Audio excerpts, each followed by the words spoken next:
Hello, friends. Good day. This is Christian Ikovic, a pastor from Hope Lutheran Church. Just sharing a word with you. I'm actually working my way through 1 Corinthians still. It's been a long road, just kind of verse by verse working through it over the last few months.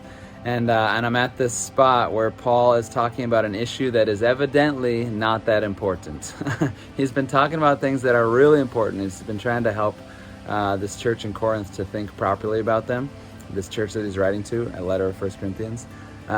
But now he's talking about an issue that he says, look, this isn't really that important, and you're actually making a big deal out of it because it makes you feel important.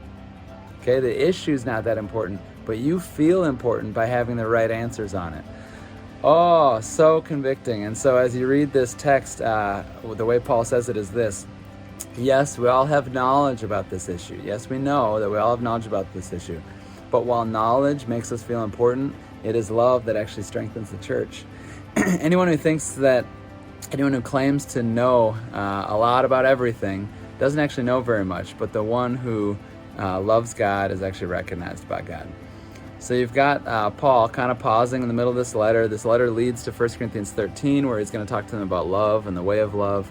And love is massively important, evidently, and it's meant to be sort of a fence, a boundary, a control mechanism that balances out the way that we know things, the way that we're right about things. And we love God according to truth. We love God, yes, according to things that we know.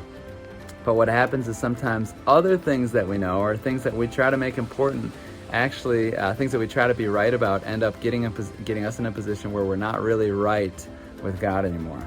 I choose to be right about something, probably for the sake of how that feels to me, how it feels to be right.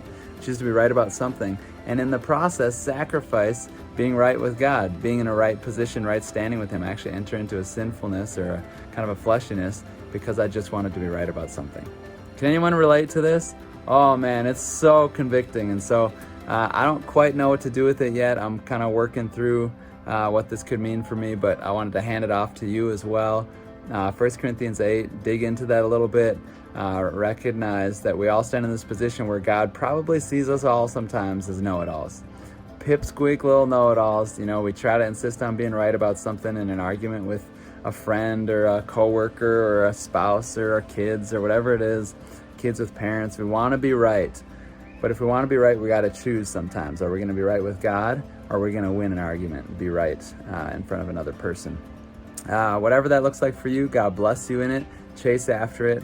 Know that when you love Him, He recognizes that. He knows that, and He honors that. So I love you all. Pray that we can walk into the love of God rightly and not sacrifice it for the sake of feeling important about something.